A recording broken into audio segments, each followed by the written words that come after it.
Welcome, everyone, to another episode of In the Eye of the Hurricane, presented by Coastline Contractors. I'm your host, Chad Choate, joined as always by the head football coach of the Manatee Hurricanes, Jacquez Green. I want to thank you for joining us as we talk everything Manatee Hurricane football. Let's jump into last week, Coach. Big cross-river rivalry between Manatee Hurricanes, Palmetto Tigers. It's always fun to get that game going. A lot of fans end up being there. These guys know each other from youth leagues and things like that and growing up with each other. Came away with a huge victory, 35-7. Again, we were up 35-0 at halftime. Pulled the throttle down a little bit in the second half. But in the game, overall with a great victory against a cross-town rival. Tell us what your thoughts, you and your staff's thoughts were as you guys analyzed the film over the weekend. I was proud, how the kids played because that's one of those very emotional games, and emotional games like that usually get real sloppy and be penalties on both sides of the football. There was not a lot of penalties that night. Yeah, and that was one of the things. I thought our guys controlled their emotions for the most part. Didn't do anything crazy, anything silly on the football field. And for us to have that long break, we came out pretty sharp on both sides of the football. I agree. Let's talk about that aspect first. I thought, and I was completely wrong, that there's going to be some rust and some maybe start a little bit slow. I thought we did maybe that with Pinellas Park after having a delay. I mean, it was 18 days before in between games there, and we just came out on fire. Obviously, a big turnover, and then we take first play and score offensively, and then it was kind of an onslaught from there. I mean, was there anything during the week as you look back at the preparation? And look, we had just as many days as Palmetto had that week after the hurricane. Did you do anything different, or was it just the guys ready to play in that moment? I didn't do anything very different. I did go a little bit more one-on-ones, good on good in practice to stay up to the game type tempo. Didn't do as much scout team stuff last week because I want to make sure our guys still be able to play fast and still be able to get hit some. It really was the players. I think the thing we have is a good senior class, a lot of leadership. Guys handle practice and they police the team well. We'll talk a little about that leadership. I want to, in the second part, as we talk about the future schedule and things like that, let's talk a little bit about, offensively, Andrew Heidel throws for about 230 yards-ish, somewhere around there. 5 touchdowns accounted for. Obviously ran the first one in himself. And we talked about this several weeks ago, his sneaky athletic ability and the physicalness of him running the ball. And we our cameraman in live stream even went to the jet and didn't think that Andrew had pulled it. But what a great game from Andrew all in all. I mean, touchdown to AJ Cossey, touchdown to Torrey Gilly, touchdown to Jalen Bryant. I mean, really was able to spread the ball out everywhere. And of course, I thought we ran the ball well enough that we needed to, and it really just seemed like whatever we were calling was working. And I don't know if that's your magic of being the OC, but I know it's the players. I know it's the preparation you guys do. Yeah, they was pretty vanilla defensively. We knew what coverage they would be in, and we had some plays in and tried to take advantage of it. It still comes down to execution. I think we have a very good receiving core and a very good quarterback, and they played well together. I thought early on we did a good job of coming out, balanced attack. We was running the ball. With Keyshawn early on, and Andrew was making some throws, and then after a while, after we kept getting turnovers and getting great field position, I just started taking shots toward the end zone. Well, I missed a touchdown to Farrakhan Shannon too. Excuse me, and he had a little celebration. I obviously got a penalty there, but that's, it's okay. They're just emulating what they see on Saturday and Sunday. So, but one of the things I think that has been really impressive to see the maturation of Andrew the last couple of years is that run-pass option game and the RPO game and his ability to read. And you got to have a good run game, like you mentioned, right? Keyshawn's a threat every time he touches it. Offensive line's been doing a really good job opening up holes for Keyshawn. So the RPO game is predicated on can you run the ball. But I think Andrew has done a phenomenal job this year being able to read that. I think that we see these RPOs, we call them RPOs, it's really kind of play action, but we see them in the games all weekend, and I don't think people out there really understand what it takes from the quarterback standpoint of, hey, you've got a chance to give the ball here, but you've also got to read this player while you have the mesh and you're trying to hand off, and not only pull the ball and pull it cleanly, right, but also put the ball where it should be for the receiver to to catch it. So explain a little bit about the RPO. How do you coach that RPO, and what does that look like from like a, break it down, you obviously don't just come out there and do 11 on 11, do it. There's obviously some practicing and some coaching points. First and foremost, we want to run the football. So now I look at numbers in the box. Do we have enough to block how many guys they have in their box? No, if we don't, I find a guy. If we do have enough to block how many in the box, I find a guy who will be the extra hat defensively. So now I got to find a way to conflict him. If he plays in the box, I got to have a way to throw the ball to make him have to play out of the box. And so once we find the conflict player, and then we figure out a route that'll take the place where he's located at. So it's kind of simple now, but it was kind of like, difficult early on, the early RPO stages. But now you can kind of like see who's the conflict guy in each formation, and you try to make him wrong. You try to make him wrong. It works even better against aggressive defenses. Sure. But Sure. But the way teams line over here, Andrew has a good feel about who's the conflict guy, because we see a lot of cover 3 in this area, so he kind of has a good feel for who will be the conflict guy in each formation for us. So, and he does a good job, and we work on it. We work on him riding the guy in, making decisions, pulling and throwing. We work on the receivers running the routes, work on the backs having a loose mesh so they don't snatch the football from Andrew. And so not only do you call the plays, but you have to work on the small details within the plays to be able to throw RPOs. Well, and I think it's funny to me that sometimes you think as fans you think of the game and football is like the gladiators, right? And you're just banging heads and bodies and everything like that.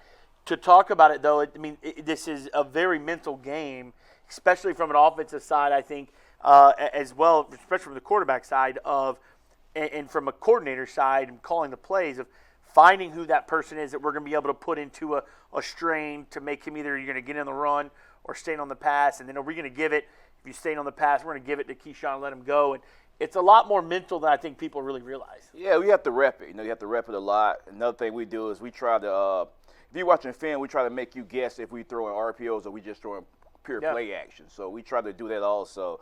But it's a lot of reps and a lot of doing this stuff over and over and over again. Usually when you do things over and over again, the kids get tired of doing or you get tired of doing, but you have to fight complacency and do that in order to have success. And the thing about it, once the kids see we're having success doing it, they're more willing to go through with it. It's those EDDs, right? Everyday drills, and it's something that, it's just your footwork, it's what you're reading, it's things like that. And it seems to me like we have definitely prepared. And I was talking to a Palmetto fan this week, and he said, this is probably one of the best teams from a Manatee standpoint that he's seen in a while, and really believes in what we're doing and that we can have some success. But again, it comes with every single day having to do those drills, and you give up one of those days doing it, maybe you don't perform as well on a Friday night, right? Yeah. So let's talk a little bit about from the offensive standpoint, just before we go into defense. From that standpoint, as we're talking about the RPOs and things like that, as we're finding that player, that defensive player that we're going to make him strain a little bit, is he going to come on the run, pass, whatever. Do you ever, because he did spread the ball around so well, and we have all those weapons, for the fans out there, is there times where we are moving some guys to different positions, inside, outside, things like that, so we feel like, hey, this guy can run this route a little bit better, being on the outside or being on the inside, and be able to move some guys around to take advantage of that player that maybe you've identified? Well, most of my receivers play a certain position now, but they also have a second position they can play. And I do that so they'll be comfortable doing that. I play Torrey in the slot, so he's comfortable maneuvering inside, getting around apex defenders, and he's just good inside. He's probably the best slot receiver I've ever had coached inside. Kind of like his basketball skills. I know he's a good basketball player. And he's tough. He's not worried about contact. He don't care about anything. And it just gives those guys a familiarity with the position. So AJ know he's always going to run certain types of routes at Z. Jalen know he's going to run certain types of routes at X. So just to make those guys very comfortable. And at the same time, each one of them has a backup, but each one of them also has another position they can play if we need to move them around. And really, I'm calling plays mostly that beats the coverage, And so if we see a certain play that beats the coverage and we know we may be throwing the Farrakhan or Torrey all the game, I was a receiver, so I believe in still spreading it around to other guys. So I'll find other concepts to get Jalen the ball or get AJ the ball. And I keep up with that. We keep up with touches. Coach Bean keep up with touches during the game. And You know, if we come in and Torrey touched it 6 times and AJ touched it 1 time, I'm trying to get AJ the football, you know, next couple of times we get out there. Because like I said earlier, I play receiver. I understand, like, everybody wants to touch the ball, and that makes the whole morale on the offense up when everybody's touching the football. Yeah, no, absolutely. I agree. And then you still gotta feed the beast that Keyshawn Smith is and things like that. So, but you know, we talked about Farrakhan Shannon. I want to say it was after the Buchholz game, and he had a great game. Had another good one, and he's had good games throughout. I do want to touch again though, because I think he's a big body guy that I don't think we've had in a while, and very good athleticism. What is it when you have a guy like that, a tight end type guy like that? How does it cause the defense to now you got to cover the guys in the perimeter, the AJs, the Jalen's and the Gilly in the slot and things like that. You got to worry about Keyshawn running the ball, but now you've got a big body tight end that could do some things and is also really athletic with the ball. I think the easiest place to attack in high school is inside, linebackers and safeties. Yep. You know, every corner can cover, everybody throwing goal routes. But when you start, you know, running drags and seam routes inside, I think it's difficult for high school guys to cover. And Farrakhan runs like a receiver, you know, except he's 6'5" and right. he can catch the football. So if we play action, they step up a bit. Farrakhan's way back behind the secondary, so he's just a weapon at tight end. He's similar to what all the NFL guys and college guys are using that tight end now, which are really oversized wide receivers, and he runs good. You know, he has great speed, and he's a tough kid inside.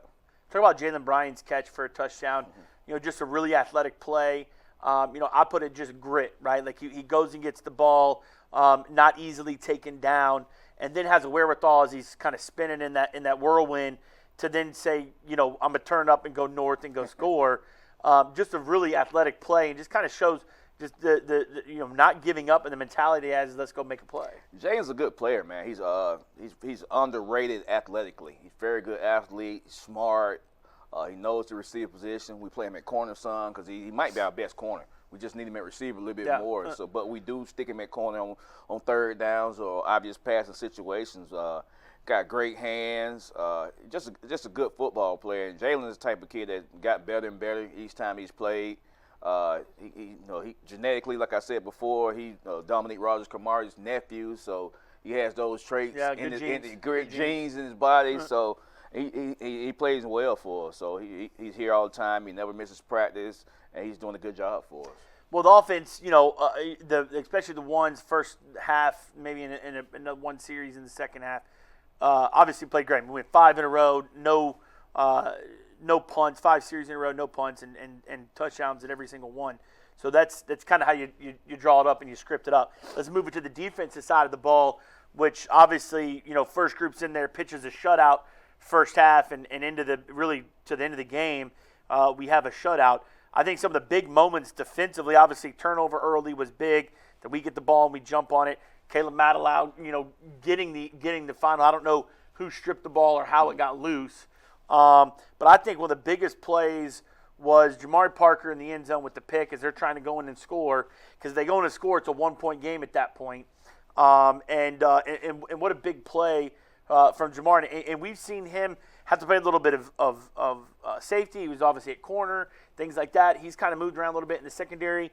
But you know, overall, what a huge play from him to kind of set the tone for the rest of the way. Jamari is a very good player, man. He not only is he smart, he's tough. He'll hit you. He got great ball skills. He can probably start at receiver if we need him there. That's the type of hands he got. He actually could start at running back if we need him there. He was a backup running back at Palmetto. So he's a fine athlete. He's smart. He's tough. And he attacks the football. A lot of guys sit back and just watch the ball being played. Jamari's the guy he's going when the ball goes in the air, he thinks he's a receiver. He thinks the ball's intended for him. Right. And he'll go get the football. And so whenever the ball is thrown, he's in the area, I feel comfortable with that, man. And we just been defensively, we force turnovers because we play fast defensively. They play reckless. I think it was on the third down. So if they would have got stopped, they'd have punted the ball. But instead, Caleb made a hit, and the guy fumbled the football, and we made a great recovery, which set the whole night off. Yeah. After that, we scored one play later, and that started the route. I agree. I think that really set the tone that first series for us to get the ball deep into their territory and score. I think that just kind of set the motion. Eric Cotton, had an interception as well. Secondary played really well because when you looked at Palmetto's offense, when we talked about it, prior to the game, they score throwing the ball, big plays typically in the pass game. And I don't think I think they had one reception over like 30 yards, around 34, something like that. Had another one around 20 or so from Pritchford. Their number 12 receiver, I think it was number 12, didn't really have that many catches. He caught 4 or 5 balls, so it looked like we may have had the other two locked down. Yeah. But we really never gave up that big explosive play. And I think defensively, you see how that turns out. Yeah, they were more of a either short or deep balls. They really have an intermediate passing game, and our guys kind of knew that. They knew once they go past 5 yards, there's going to be some type of go route. I thought Sean Williams played excellent on the corner. Yeah, he did. He's very sticky in coverage most of the night. Keith Parham didn't get challenged much because he kept being very disruptive at the line of scrimmage, using his length.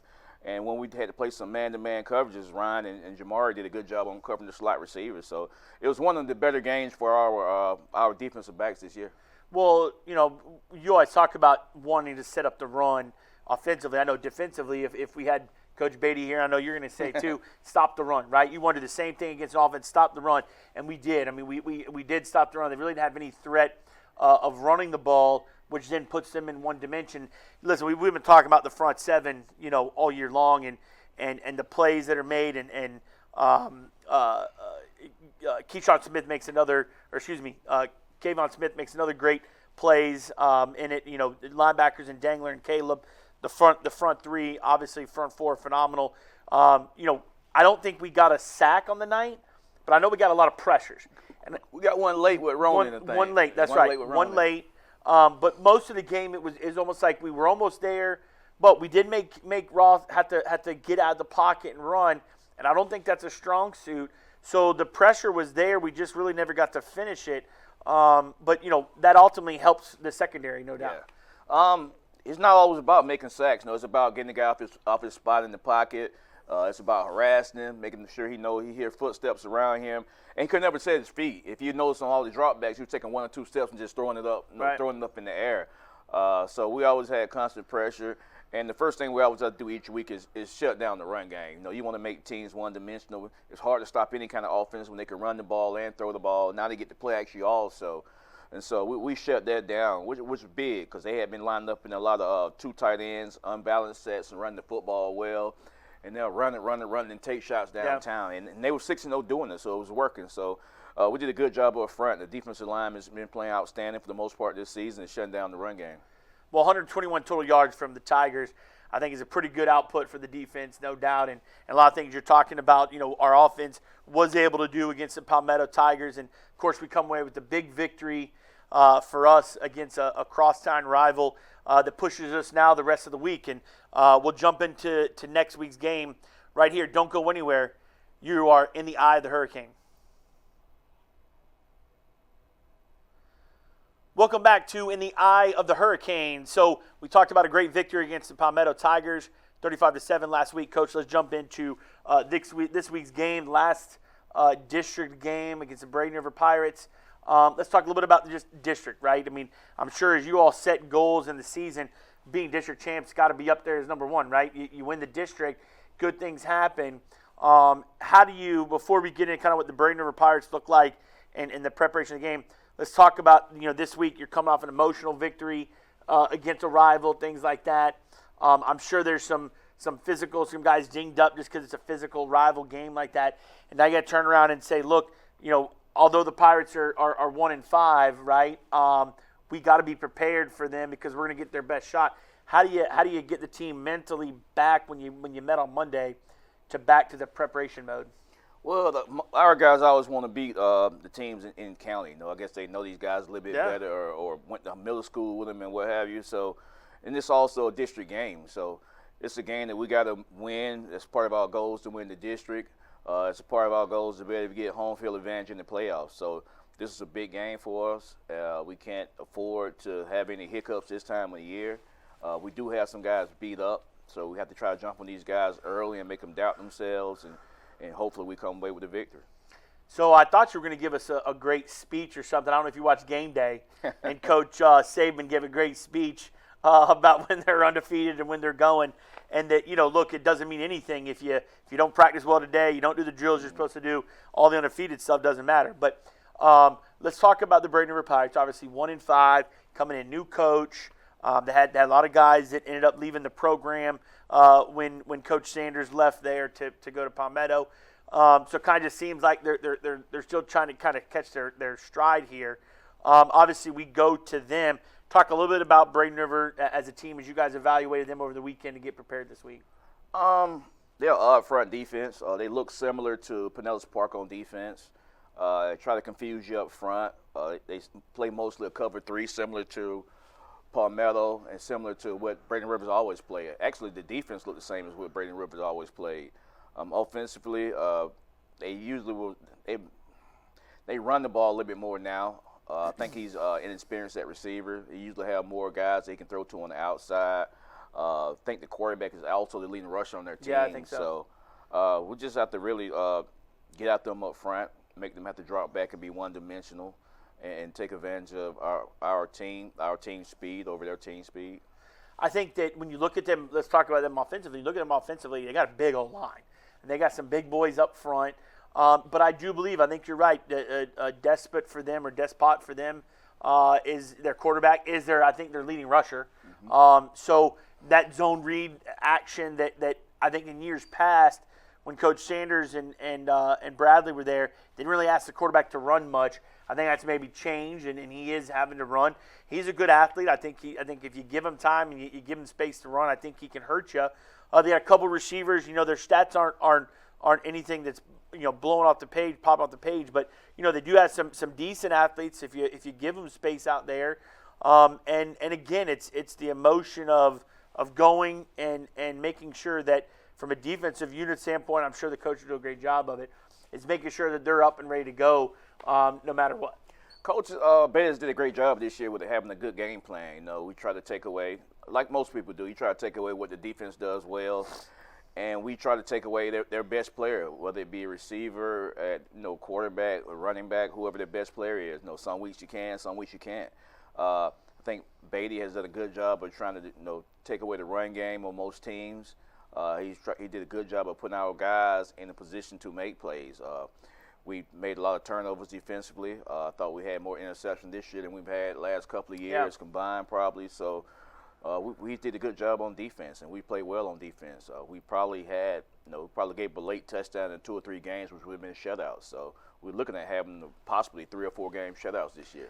As you're preparing, let's talk about their defense. You talked about this very similar odd front, so 3-man front typically. This is very similar to what they had last year. Similar, you mentioned at Pinellas Park. When we're game planning and when you're going through the week with the guys, and does that come up like, hey, look, this defense looks very similar to our Week 5 opponent, XYZ school. Here's what we did against them. Here's how we were successful. Is that really brought up when you look at those defenses? Do you go back to the play sheet and say, hey, look, here's what we did against this team with the same look. Let's try this same type of stuff. Well, the first thing I do is I look at our base, run plays or pass plays and figure out how we're going to run them. What formation we're going to run them out of to get those guys in a predictable front. With an odd front, I always want them guys to have to walk one of their outside linebackers up on the line of scrimmage. That's the luxury we have of playing with a tight end. You don't play with a tight end, you don't know which side coming. Yeah. With a tight end, I know they have to walk, that guy up on the line of scrimmage, or we'll have the edge easily on them guys. So the first thing I think of is how we're going to run our base runs, how we're going to run duo, how we're going to run counter, how we're going to run wide zone, how we're going to do those things. And then after that, I think of what type of play action I want to throw off of or RPO I want to throw off of if they have numbers in the run game in the run game against us. So those are the first couple of things I look at. And then, as you said earlier, I'll probably go take a look at my old game plan from when we played a team with a similar defense and see what runs I have that week or see what passes I had up that week. I think, excuse me, we've had some time, obviously, with the hurricanes and things like that, as long as you had power, to go and go back and I always liked when coaching halfway through the year, you kind of do a self-evaluation, right? Like go back and look, and it was typically during a bye week, but you go back and look at like, hey, look, here's some of the things that we've been successful, here's the things we've not been successful in. Is that a time, in specifically looking at Braden River, do you go back to old film? I know it's different players, different coaches, But do you ever go back and look at here's what we did last year and here's what was successful and what was not? I would do it if they had the same staff over there. I know I go back and look at some old plays we made over there, or how they lined up against certain formations, or I do a little tally of all our big plays and see what was the common theme of those plays. But they're kind of a different coaching staff, so I just try to get as many game films as I can, and contrast and compare what they did each game, and are they totally different now than they were early in the school year? I mean, or are they different now in the last couple of games than they were in the middle of the year?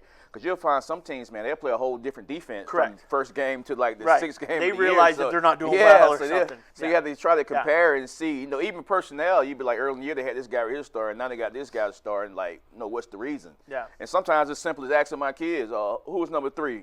Can he play? Kids give you the scoop. They be like, or did someone get hurt? And Coach, he can't play. Coach, he ain't gonna play. Coach, his leg, he hurt his leg. Coach, he had it on Snapchat.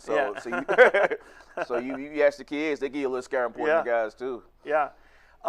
So before I let you go, let's talk a little bit about the rest of the year here and some of the craziness that's happened. Obviously, we talked about FHSA adding an extra week to the end of the year to the schedule, so that teams could possibly get those extra games in and things like that. And I'm getting a lot of texts, and I've seen a lot of Facebook posts and things like that about Riverview and our game with them and things like that. We know that after this week, unless something's maybe developed in the last 24 hours, it seems like this is their only game on the schedule so far. I mean, we're looking, but Riverview has to get rid of our game with them because of the scheduling deal, having to potentially play 3 games in 8-9 days, and then Benjamin, who we got out because of the hurricane, doesn't want to come back up or can't play on the 7th of November. They trying to make the playoffs also. Correct. I get it. They in jeopardy of not making the playoffs also. Right. I get that. That's it. When you get to this point and you leave things up in limbo like this, you are looking at points and you are looking at, are we trying to make it? And do I really need another loss? Do I need to play someone to Mante's caliber, etc.? So give us a little bit of rundown on. We know that obviously Riverview is not on the schedule, and that's going to be open next week. The new week that was added would be from the Benjamin week. They're not. So now there's 2 weeks here that I know we're trying to find games. You don't have to get into specifics on that, but just tell us what is happening and what are we trying to do to, because here's what I really feel. I feel bad for the kid. 8 games. You want to be able to do a 10-game season, right? But sometimes hurricanes happen. Sometimes they happen 3 of them within a month and a half of each other, between Debbie and Milton and Helene. So tell us what's going on and kind of what the future is after this game. Brian. After we play, Braden River will be up to 8 games. You want 10 games. We had 2 teams had to cancel because they have to play they would make them have to play 4 games in 10 days. And not only 4 games, that'll put Riverview having to play like us and Venice in 3 or 4 days, which is that's difficult on any team. And the same thing with Benjamin. They'll have to play Atlantic, who is right behind us in the region. They played Palm Beach Garden last week and us. That's difficult for a smaller school with only 30, 35 players to be able to handle that kind of beating in back-to-back days. So we had a couple of teams want to play us next week, but we beat up right now. I think we need to use that week to get healthy and get some rehab. Early in the year, and we actually did have a bye week. We had to play on that Monday. We played on Monday and anyways, a hurricane hit, and so we kids they didn't really get to rest or kick back and relax. So I'm gonna try to use this week as a rest week for our guys, and hopefully we can find a game for 11-7 and give us 9 games a year. And I wouldn't mind playing somebody right before we went into the playoffs. Yeah, well, what I would suspect is as we get closer to 11-7 here in the next week or so, you're going to see teams that are maybe on the cusp of playing, like, hey, I do need a game. I need to win a game to get in, that didn't, have a game scheduled on the 7th. And you may see teams that said, hey, we're not in, and maybe we want one last game to play, right? And just to play. So, what worries me is obviously, having 2 weeks off before the playoffs. But here's what doesn't worry me about that necessarily is we just had 18, right? We basically had 2 weeks off. And we played pretty well. We had a week or so off before Pinellas Park and responded pretty well. I think that goes back to our senior leadership. We're a more mature team. I think that we could get away with that and do that. And it's funny as you look into playoffs. I know I know the answer, but I want to bring it up for everybody else out there. Rankings. New rankings came back out. We're still number one in our region. I don't think we have a chance of losing the number one ranking, to be honest. But I do believe this week and next week in our region could be a little bit chaotic, right? You've got North Fort Myers and Riverdale. Could very well be a three-way tie if Riverdale wins and Fort Myers wins. It's a bunch of districts within our region that's still up for grabs. Yeah. They're still trying to figure out who's going to win the district, and I don't even know if they're going to do if they have to make the tiebreaker games. Correct. Now. That's a good question. I don't know. So do you I play don't the know how that tiebreaker works. on Monday, then you play Then another you game play a on Thursday, on Wednesday? Friday? So, it's going to be very interesting to see how that could all shake out. Obviously, for us point-wise, I mean, we're doing pretty well, and have a chance realistically that if we do make the playoffs, we will make the playoffs, but to potentially host all the way until the state championship if we were lucky enough to make it that way. Yeah. And I think that's something that's got to be on your mind as well of as we move through the next 2 weeks of scheduling.